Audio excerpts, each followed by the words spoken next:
Well, maybe this will make us feel better, boys. It's time for our heavyweight championship throwdown with low energy, folks. Oh, that's right. It is the Ungodly Concoction. And today, this is a brand that I became familiar with working at the grilled cheese sandwich store in Hollywood, California back in 2013. And now they've got an energy drink. Robert, tell the folks what we got for them. Zevia. Made with stevia. Zero sugar energy drink. Kola naturally flavored. Kola with a K. That's right. And then I don't know where the stats I'm supposed to be looking for. Oh, it's got 120 milligrams of caffeine. That's the big one. So, medium potency. That's the one we care the most about. This is cola flavored, spelled with a K. That's right. I don't love that. I don't love that at all. But you've had some weird tropical fruits that have turned out to be horrifying. Oh, so yeah. Kola might be the safer of the... You're right. Well, this actually, for what's in... It doesn't look as heinous as what's in a lot of these. Yeah. And it's a non-GMO verified product, which, thank God. When you're drinking poison, I bet there better not be GMOs in there. Better not be genetically modified. Can I just say, as a fan of the show, how blown away I am by the fact that there's always a new energy drink. This is the only part of the show Rivers likes. Oh, yeah. That's not the... Hell yeah. Thankfully, That's not the color of cola. No. I'm going to be the one to first say it. Well, that's their whole thing. They're going in with the no artificial dyes. They're Maha, Make America Healthy Again. This. It smells like cheap natural soda. It's got Lasens or whatever it used to be. Lasens. It's got a perfumey. I kind of like it. It's all right. It's not good. It's There's nothing like vile about it. Taste the chemicals. Yeah. You taste the chemicals, but I do like that they at least spelled the cola with a K because it's kind of got like a little like extra spiciness to it. Is that why they spell it with a K? Yeah, I think so. Yeah, it says it has all the oomph of our cola soda. I gotta say, there's a brutal honesty to it. That it's not trying to cover up what it is. No, right. Yeah. And most of these do. So I've never heard of this company before. Can you tell me a little bit about them, Rivers? So we used to sell these at not the energy version, but the soda version at the grilled cheese sandwich store, and I don't think anybody ever bought them. This with a grilled cheese sandwich would be awful. Yeah, yeah, I agree. Yeah. This with food of any kind would be terrible. Like the only way to consume this is as medicine. Chugged. Definitely. Shotgunned, preferably. Yeah. All I could find about them is that their former CEO, now board member, his name was Patty Spence, which I just thought was a fun name. The woman that replaced him had previously worked at Red Bull, and she got fired for saying that Red Bull didn't care enough about Black Lives Matter. So I was like, oh, you got kind of a cool CEO. That's all right. That's interesting. That's a change. Yeah. It's interesting that politics plays into anything in the energy drink industry. All of them. Oh, yeah. There's always something to be found, if you dig deep enough. But let's see. Let me finish. Well, it's just like we were just talking about. Some people can't avoid politics and society talk. And some of those people who can't avoid that also own energy drink companies. Yeah. Or work for them. But and that's why a lot of them are like super shithead right-wing people. But it's usually on the right wing. It's usually the free market like lunatics, right? Yeah. And I couldn't find much with this one. But also this company, I guess, has been around since 2008. They started in Seattle. They're now based out of LA, and they at one point had like a pretty significant share. Like I think they were like the 15th best-selling like non-sugar soda or something like that, like nationwide. So feather cap meat, because I figured they had done pretty well considering I was familiar with it from 10 years ago, and the fact that it's still around is indicative of that. But the main thing I found out is they just a couple days ago rolled out their new ad campaign. Okay, yeah. Okay, we got They're in the desert, the heartland. Oh, who do we got? Actually, I'd be curious to know if you know who this is, Robert. Oh, no. I have no idea. That's Jelly Roll, Robert. No idea. Country music sensation. You should be so happy. You don't know how happy you should be. Listen to this kid. In a Zevia commercial, this is huge. By choosing him as the spokesperson for their zero sugar soda with zero artificial ingredients, Zevia is dismantling the notion that quote unquote real men cannot be conscious of what goes into their bodies. Mr. Roll is now, quite literally, the poster child for sweet authenticity. The face Jelly Roll makes when he sips the soda is like he just had the first orgasm of his life. It means that he's not drinking this for real. Yeah, definitely not. Definitely fucking not. We're going to have to do an addendum to this show because I'm not going to be able to process what I just saw. Okay, so let me break down Jelly Roll. Hold on, we should I'm going to have to call in I was gonna say, like in a week and say what I think because I'm not sure. We should get like the last 10 seconds. What? Zero sugar, no artificial nothing. That's Jelly Roll. That folks. is, I mean, to their credit, that is what they just said is a huge violation of all advertising practice. To have a profoundly and dangerously overweight person selling a food product is against all the rules. You do not do that. Oh, yes. Oh, wow. You do not do that. That's a big no. Okay. And for them to do that is like, okay, you've broken a rule. I'm interested. Well, now I think they're basically like, hey, are you fat and love soda? This is the good one. This is the one that's good for you. Yeah, absolutely. So, yeah, Sam, fill Robert in on Jelly Roll for Okay, so Jelly Roll, back in his initial attempt at getting into the music industry, was a white man with cornrows. Okay. He talked like he was a black guy. Okay. He talked about how he would serve up people with crack on the street and move all this dope and do all this, gangster rap type stuff. So that was Jelly Roll 1.0. Yes. Yeah, because it turns out Jelly Roll 1.0 is not marketable or likable. And people maybe liked his music a little bit, but no one wanted to hear it. Okay. So he enters an era where rap music and country music is becoming very popular from Lil Nas X and other artists. So he turned to a country artist. And he doesn't even really rap anymore. He sings, but he also can't sing well. Yeah. But he does songs about how he, like, pill addiction is hard. So it really resonates with, like, the Rust Belt and Appalachian mountain folk. I heard somebody refer to him as Adele for overweight Southerners. It's completely true. Overweight white Southerners. If you were a fucking drug addict in the South or in any rural area, you listen to his songs and you're like, damn, this is just like my fucking life, dude. Which is why he is massively fucking popular now, because there are so many recovering. But he's a whore. The fact that he basically like went, oh, this is what's popular. I will do this. Yeah, I don't mean it. Oh, he's a sellout. He's a 100% sellout. Well, I mean, if he was a sellout, he had integrity at one point and went to sell it out. I think he really was at some point the white dude with cornrows who took himself very seriously as the white dude with cornrows. Okay. And then he saw what was successful and he's like, you know what? Maybe I shouldn't be the white guy with cornrows anymore. Okay. Maybe I should get more stupid tattoos than I've ever had before, which he did get. I've never had more respect for Insane Clown Posse than I do right now. The funny stuff. Okay, that's because they're real. No, this is an interesting addition to that. Jelly Roll used to regularly perform at the Gathering of the Juggalos. Okay. Jelly Roll, I think, maybe has worked with ICP or at least been in the studio at the same time. In the same circles. And so when he was still rapper Jelly Roll, he was actually associates with the Insane Clown Posse. Okay. But I think after his turning point into a country artist, he is, he's bigger than them. He doesn't need them. He's never going to play the Gathering again unless his career really falls off a fucking cliff. To be fair, he might have seen the Gathering and been like, I need to transcend this. I need to get above this. I mean, I'm sure lots of people think that, but they're not. If you're performing at the Gathering, you're performing at the fucking Gathering. That being said, I'd love to perform at the Gathering of the Juggalos. Oh, yeah. I by the way, I actually do have a lot of respect for that. It's not for me, but having listened to how much those people have been shit on, I'm like, okay, we need to stop shitting on the Juggalos, man. Because to their credit, like, they're for real. Absolutely. Shout out to Nick in Boston listening. One of the realest fan groups in modern music. And also the most suffering.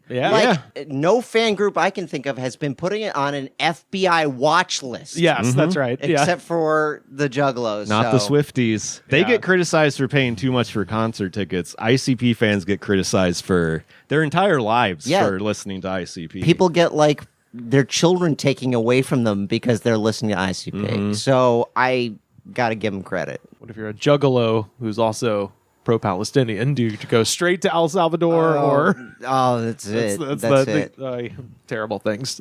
What if to Well, they escape you taken went to off. Greenland? They and got taken off the gang list. Did they find? Yeah, Oh, good. They did. They are off the gang list now. I think they made enough of a stink about it. / it wasn't real in the first place. Yeah. And it was a massive civil rights violation. Yeah. There's somebody wrote a book about it. Did they? I watched an interview with them. Was that Nathan Rabin, the "You don't know me, but you don't like me"? That one. No, this was one about how police forces in rural areas create fake problems to justify asking for money. Yeah, and getting justify tanks and shit. and Yeah. justify spending money. So if there's groups of guys with Hatchet Man tattoos and they catch them doing illegal stuff, then they're like, these guys must be in a gang. Yeah, we need. They all say they're juggalos. We need an anti-aircraft gun. And that's literally what happened, because they can't be like, there's Bloods and Crips out here in the middle of nowhere. They have to be like, no, it's a new type of gang. Of course, yeah, because there's federal gang money to be had. That's exactly. fucking So ridiculous. it became, I think, because of that, I think was part of it. Is that how Doraville, Georgia, ended up with a goddamn tank? Probably. I mean, all of the law enforcement in this entire country is like, it's ridiculous what they've been allowed to buy. Oh yeah, yeah. They should not own a Glock. Oh yeah, dude. You should own a 38 your grandfather gave you. I was home last spring, and they have like a spring festival free thing for the like around Easter time, and I went with a friend of mine, and we walk in the park, and the first thing you see is a vehicle that I could really only describe as like a Jurassic Park vehicle. Like it looks like it's for wrangling a Tyrannosaurus, and it has Auburn Police Department on the side. And you're like, nothing happens in this town. Right. Nothing ever fucking happens here. But they're ready. But they're ready, fucking ready, dude. to, if a rhinoceros is rampaging through Auburn, Alabama, the cops are ready with the biggest vehicle, like a monster truck, essentially. And by the way, I got to say, like, Democrats have not helped in that process. Of course not, no. But there's a weird subtle reason there, which is that when the Berlin Wall fell, and Clinton was in office, he's like, we actually need our industrial military complex. Yeah. Because if they completely go away, we're kind of fucked. Yeah, because that's all we do. So, well, no, because like, what if we end up like with a 2-theater war? Right. We have to be able to ramp up like that. So he was like, he basically gathered all of those companies into a room. He said, some of you are going to die, so I need some of you to buy the other ones, and we're going to find ways to keep you afloat. And like, I think this was one of the ways was like, we're like, well, we're going to find civilian applications for your shit.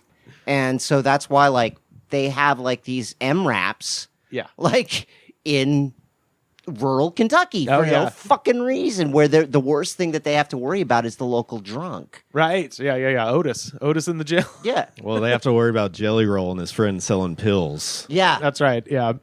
Anyway, I'm giving this like 2. I'm giving it a 1 because there's nothing good about it. Nothing. It's one of those things where there's nothing particularly bad. There's kind of a weird flavor, but there is nothing about this where I'm like, oh, that's good. Yeah. I'm giving it a 4. Wow. And I'm giving it a 4 not because I want this ever again. Yeah. I don't. Okay. Interesting. But again, it's honesty. The honesty. Like, you taste it and you're like, I know I am drinking chemicals. Yeah. This is not refreshing.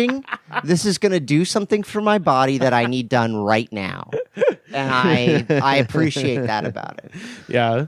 What about you, Sam? What are we calling it? I said 1. Oh, you said 1. Yeah, it's not good to me. Maybe a 1.5 if I'm feeling generous. Well, even though the website says it's cloaked in notes of warm spices and peppery finish. Oh, no, I get the spices. Don't get me wrong. I taste the spices. Yeah. It's not good. It's not good. I got the floral notes. I got it. Well, okay, Rivers. It says with 120 milligrams of caffeine, you'll be moving mountains. So get ready. This is about to be a hot pod. We're moving mountains. I bet if you went up to Jelly Roll in person, and you're like, yo, man, you like Zevia? He'd just be like, what are you talking about? I've never heard of that word in my life. Yeah, I guess they got the advertising contract with the animated film Ferdinand. That was the last big thing they did. How do you put product placement in Ferdinand. Oh, it was on the cans. Like they, they just have the bull on it. Yeah, the bulls were on the cans, and I guess I don't know what the product placement was in the movie, but Do you know I've driven by the Red Bull headquarters? Did I mention that the last time? It's in Santa Monica. No, I drove by the one in Austria. Oh, in Austria? No kidding, really? Yeah, it was pretty cool. The one we used to record Hush Money sketches at the one in Santa Monica. We had a friend who worked there, and they would let us in after the building was closed. Oh, and really? There were fucking Red Bull coolers everywhere, and boy, we get fucking jacked up. The Red Bull headquarters in Austria has stone bulls leaping out of water in the front. Oh, God. Oh, damn. Like we're driving by in a tour bus, and they're like, "That's the Red Bull headquarters." I look out the window. I'm like, "Oh my God, it sure is!" Wow, They aren't kidding. damn. Well, it's yeah. In like America, they probably just have a sign. the weird thing is like it's one of the few claims to fame right now for Salzburg in the modern era. Oh, it's in Salzburg. Yeah. And you're like, this is like one of the most famous, important cities in the Holy Roman Empire. What are you Right. talking about? Like, Right, yeah. now we make energy. Yeah, drinks. who are the Habsburgs? Yeah. Which, by the way, I went down that rabbit hole, and holy shit. Oh, about the ever elongating Yeah, genetic about deformities. Charles II, and then Simple Charles. I can't remember who it was. He wasn't Bavarian, but it's one of the duchies in the HRE. Uh-huh. The one guy where it's like, oh, his head is elongated. Yes, like, yeah. He had hydrocephaly, and like the poor guy, they were like, "We're gonna make you the king of this area." It's like, you should not. He's a child. He will never grow up. Oh, it was so sad. Yeah, my favorite is that castle. It's what they based like the Cinderella's castle. on. Neuschwanstein. Yeah, Neuschwanstein. The guy who was building that bankrupted Bavaria in the process, Yeah. and then they're like, "Yeah, he died young, and we're not 100% sure, but he was probably killed." I'm like, and then you're looking at this fucking castle that's useless. And you're like, "Yeah, I bet he was." Well, they claim actually to this day they're like, he committed suicide. Yeah. And then you dig a little bit deeper, and you're like, they killed him. Yeah, they killed I think him. He, quote unquote drowned. It's like, yeah, he committed Right. suicide by smashing his own face into mud for 5 minutes. Right.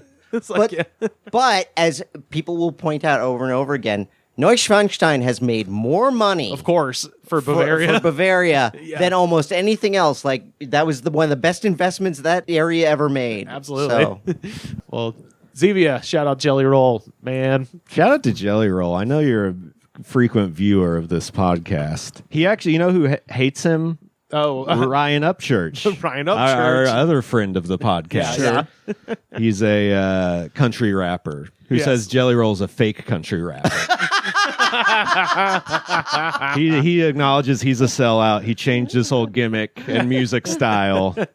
can I just say, like, Yellow you're Wolf doing remains country. unaffiliated. It's only 3 chords. Just do the country. It's not that fucking hard. Like, you don't have to take the music out of it. It's barely there to start with. Just play the 3 chords, man. Well, this is like the new age Eminem. A lot of people have had the issue with rap. The entire time of rap is they don't feel comfortable listening to it because they're not black.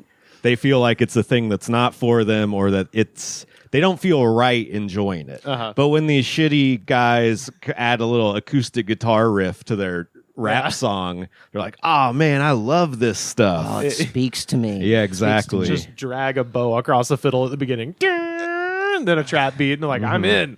Yeah. That's all I need. And we have Lil Nas X to thank for that. We liked you for a minute. Now I hate you. Hey man, Cowboy Troy, he did it. No, earlier. the thing is he has some good songs, but it's like one of those things where he was so good he ruined it. Yeah. You know? It's like comedians like Mitch Hedberg was so good at being that type of one-liner comic. He's now ruined that style by being so good at it. Yeah. Now everyone's just trying to clutch at his I have opinions about that. Yeah. I have very strong, because the reason why Rivers knows me so well is because I ran an open mic for a long time.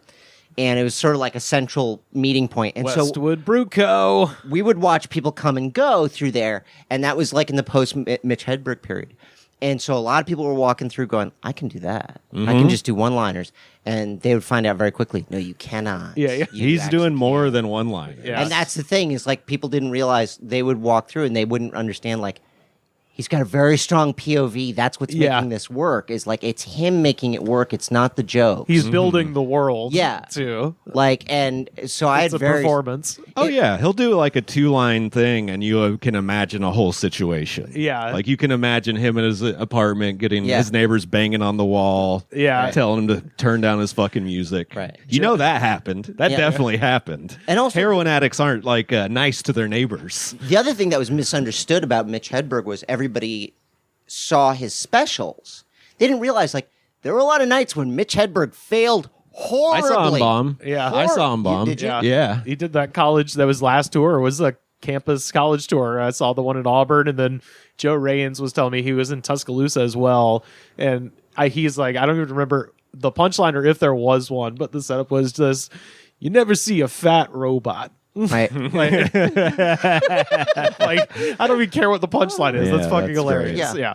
I'm a fan. But yeah, now when you see people trying to do that style of comedy, you're like, why are you even, you've ruined it. Yeah. Just like Lil Nas X ruined country rap. Well, he was too good at it right out of the gate. He exposed every avenue it can go in one song. That's a minute and 38 seconds long. Yeah. I don't belong in this world. Like, None for of us someone to do. say in front of me, that guy ruined country rap. Like that sentence being said in the world makes me realize I don't belong in the world. Well, let me pull you back in because he had this massive song that was one of the biggest songs of 2019, no question. And then he followed it up with a music video where he's literally giving the devil a lap dance. And so that guy's cool in my book, no matter what. He's fuck your favorite punk band. That guy's the most punk. He had every goddamn person in the world singing that song. He's like, here's my follow-up, the gayest, most satanic thing on earth. Like, fuck yeah. Okay, good. Little Nas X is punk as fuck.